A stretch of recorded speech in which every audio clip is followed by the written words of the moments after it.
Friends, good morning to all of you.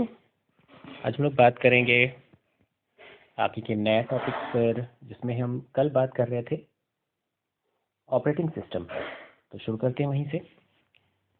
Whenever work we want to get done by the computer, the command for that is given to the operating system. जब हम चाहते हैं कोई काम करना computer पे, तो हमें सबसे पहले कमांड देना पड़ता है ऑपरेटिंग सिस्टम को। It decides whether the command can be executed or not.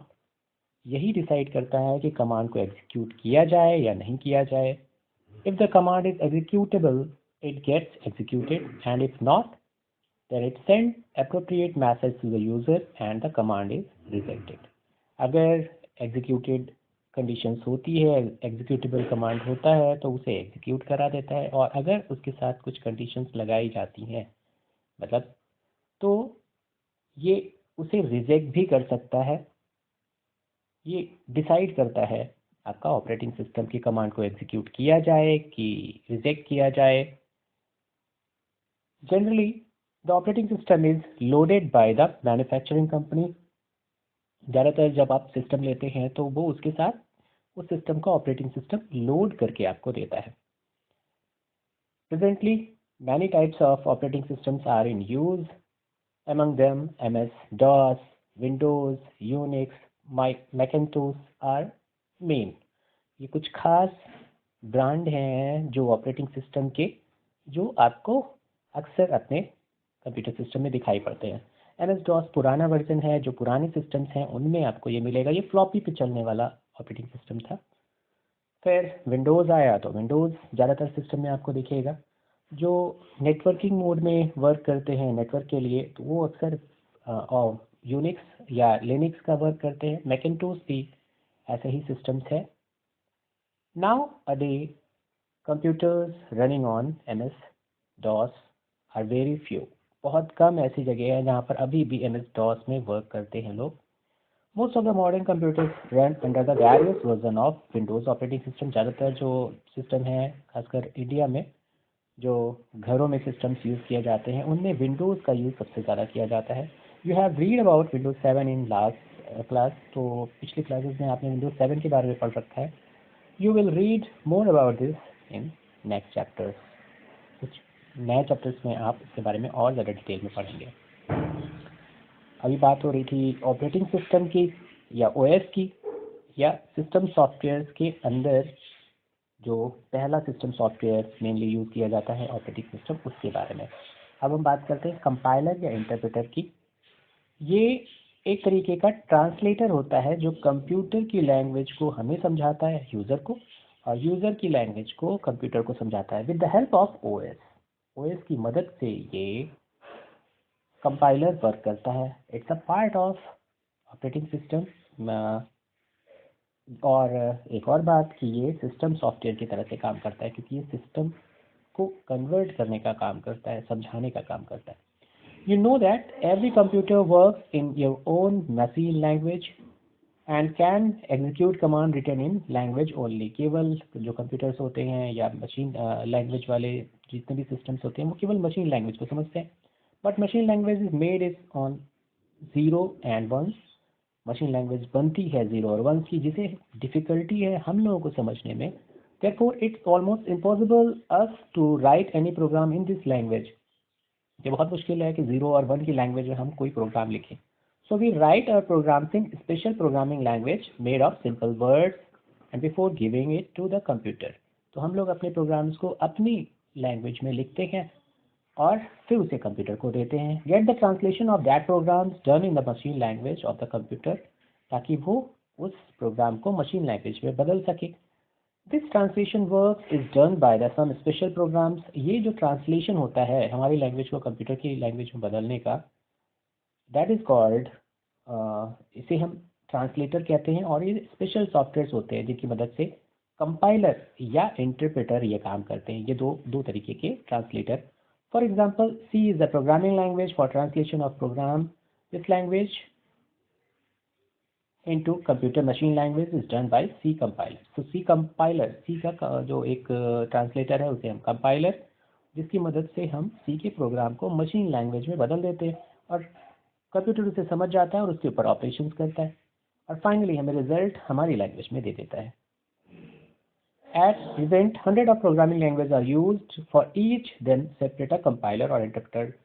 अब सैकड़ों जो लैंग्वेजेस यूज की जा रही है कंप्यूटर में, उनमें सभी कंपाइलर या इंटरप्रेटर की मदद से अपने प्रोग्राम को ट्रांसलेट करते हैं, समझाते हैं। These are the parts of system software of the computer and purchased according to our needs.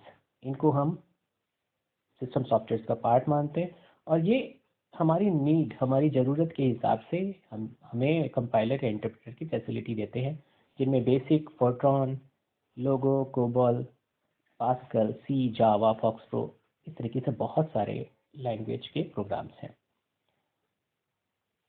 There is a special difference between a compiler and interpreter. दोनों में क्या बेसिक डिफरेंस है? कंपाइलर भी ट्रांसलेट करता है, इंटरप्रेटर भी translate करता है, तो दोनों में अंतर क्या है? While a computer translates the whole program in a machine language in one go, एक ही बार में अगर पूरे प्रोग्राम को ट्रांसलेट कर दे सारी गलतियों को देखते हुए, तो उन्हें करेक्ट करते हुए, तो इसे हम कहते हैं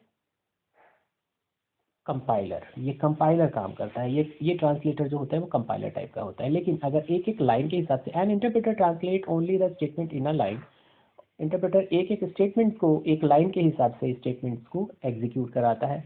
after the same executed the translate the next statement. जब पहला स्टेटमेंट एग्जीक्यूट हो जाता है तो दूसरा स्टेटमेंट, तीसरा स्टेटमेंट, इस तरीके से वो स्टेटमेंट बाय स्टेटमेंट ट्रांसलेशन करता है, जो कि लोगों में, बेसिक्स में और दूसरे प्रोग्रामिंग लैंग्वेजेस में यूज़ की जाती हैं। आजकल ज़्यादातर जो ट्रांसलेटर्स यूज़ किए जाते हैं वो कंपाइलर टाइप के हैं, लेकिन बहुत से लोगों की डिमांड है कि इंटरप्रेटर टाइप के जो ट्रांसलेटर हैं वो भी हमारे फंक्शन में रहें, तो दोनों का यूज़ आपका चलता है।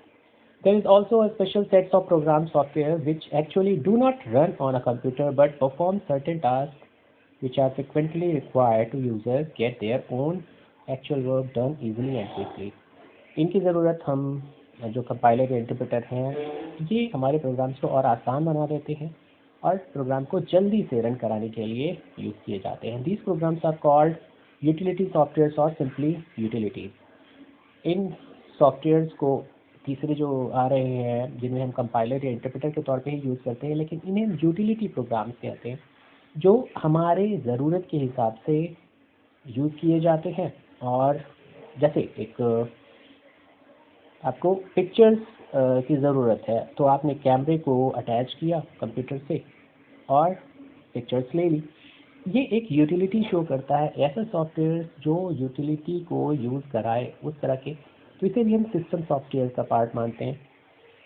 The first is operating system, second is translator, interpreter या कंपाइलर, और थर्ड इज यूटिलिटी प्रोग्राम, जिनको हम सिस्टम सॉफ्टवेयर का पार्ट मानते हैं। Program to manage two or more files to get combined files and program executed select the records data from the given files. Example of utility program. तो utility program से हमारी जो enhancement है वो बढ़ जाती है, इसके कारण हमारा जो वर्क है वो आसान हो जाता है। एप्लीकेशन सॉफ्टवेयर, अभी हम बात कर रहे थे सिस्टम सॉफ्टवेयर की, अब हम बात करते हैं एप्लीकेशन सॉफ्टवेयर। सिस्टम सॉफ्टवेयर हमारे सिस्टम को ऑपरेट करने में मदद करता है, इजी बनाता है, हमको और कंप्यूटर को आपस में इंटरफेस प्रोवाइड करता है। अब अगर हमें कोई भी वर्क करना है, किसी भी तरीके का वर्क करना है, तो उसके लिए डिज़ाइन किए जाते हैं एप्लीकेशंस, और उन्हें हम कहते हैं application software. And application software refers to the programs which are written to do our actual works. For example, programs written in calculating salaries of employees of an office, keeping account of all the transactions, printing different types of reports, maintaining the stock, inventory, preparing letters, documents, etc. are called application software. अब आप एक office में programmes को अगर कर रहे हैं, तो वहाँ पर आप एक इन्वेंट्री का प्रोग्राम है जहाँ पर आप सैलरी मेंटेन कर रहे हैं, अकाउंट्स देख रहे हैं, सारी चीज़ों को, तो इसके लिए आप एप्लीकेशंस का यूज़ करेंगे, जिसे हम एप्लीकेशन सॉफ्टवेयर का प्रोग्राम कहेंगे। The works are of different types of each companies और user, therefore programs for this task are written either by us or by A programme. इसे हम खुद बनाते हैं या पहले से डिज़ाइन किए गए कुछ कमांड्स होते हैं जिनकी मदद से ये काम करते हैं by according to our needs. Although now many programs are also available for all types of works which are called ready-made softwares या पहले से बने बनाए सॉफ्टवेयर की बात करें. Packages like MS office package में बहुत सारे प्रोग्राम्स हैं जो कि अलग अलग टास्क के लिए यूज़ किए जाते हैं, जिसमें MS वर्ड आता है, MS एक्सेल आता है, टैली आती है, कोरल ड्रॉ आता है. इस तरीके से बहुत सारे प्रोग्राम्स. वो MS वर्ड, MS एक्सेल ये जो है वो पैकेज का प्रोग्राम है. Corel Draw, page maker, Photoshop ये है ड्राइंग के पैकेज के प्रोग्राम्स. इस तरीके से हम इन्हें प्रोग्रामिंग पैकेज के तौर पर यूज़ करते हैं. अलग अलग टास्क के लिए इनको यूज़ किया जाता है. We can also develop the application software or get it prepared by the programmer. हम अपने अकॉर्डिंग इन चीज़ों को डेवलप कर सकते हैं और ज़रूरत पड़ने पर जिस तरह के प्रोग्राम्स की ज़रूरत हो, जिस तरह के एप्लीकेशंस की ज़रूरत हो, हम उस पर वर्क करते हैं. जैसे अगर हमें ड्राइंग करनी है तो हम पेंट का यूज़ करेंगे, कोरल ड्रॉ का यूज़ करेंगे या फिर फोटोशॉप का यूज़ करेंगे. ये सारी चीज़ें हमें आसान बनाती हैं हमारी ड्राइंग की स्किल्स को डेवलप करने में. तो आज के लिए इतना ही. एप्लीकेशंस प्रोग्राम के बारे में और जो पैकेज के बारे में हम लोग फिर बात करेंगे अगले टॉपिक पर. तब तक के लिए have a nice day. Thank you.